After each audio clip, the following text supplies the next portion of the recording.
বাবরের শত্রু আইসিসি, সাবেক ক্রিকেটারের ব্যাখ্যা। পাকিস্তানের ক্রিকেট বাবর আজমের উন্নতির পথে অন্তরায় হিসেবে আন্তর্জাতিক ক্রিকেট সংস্থা আইসিসি কাজ করছে বলে অভিযোগ করেছেন দেশটির সাবেক ক্রিকেটার বাসিত আলী। সম্প্রতি প্রকাশিত আইসিসি পুরুষ ওয়ানডে র্যাঙ্কিং তালিকার প্রসঙ্গ টেনে এই কথা বলেন বাসিত। বর্তমানে র্যাঙ্কিংয়ে 824 পয়েন্ট নিয়ে সবার উপরে বাবর আজম, 765 রেটিং পয়েন্ট নিয়ে এরপরেই আছেন ভারতের অধিনায়ক রোহিত শর্মা। তার চেয়ে 2 পয়েন্ট পিছিয়ে থেকে 3-এ ভারতে আরেক top order batter Shubman Gill. 746 rating point নিয়ে 4-এ তাদের সতীর্থ বিরাট কোহলি। সম্প্রতি প্রকাশিত এই র্যাঙ্কিং নিয়ে সংশয় প্রকাশ করে বাসিত বলেছেন, আইসিসির কোনো গভীর উদ্দেশ্য থাকতে পারে এতে। বাবর যাতে ব্যাটিংয়ে আরও উন্নতি করতে না পারে সেজন্য আইসিসির গভর্নিং বাবরকে 1 নম্বরে জায়গা দিয়ে রাখতে পারে বলে মনে করেন বাসিত।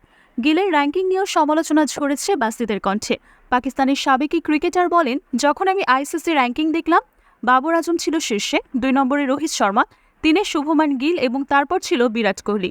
এর পরেরগুলো আমি দেখার প্রয়োজনীয়তা অনুভব করিনি, কারণ আমি সেখানে ট্রাভিস হেড বা রাচেন রবীন্দ্রকে দেখতে পাইনি। আমার মনে হয় আইসিসি চায় বাবর পারফর্ম না করুক, সে ওয়ানডে র্যাঙ্কিংয়ের 1 নম্বর থেকেই খুশি থাকবে। এসব র্যাঙ্কিং কে বানায়? বাবর ও শুভমান গিল ওই স্থানে কিভাবে যায়?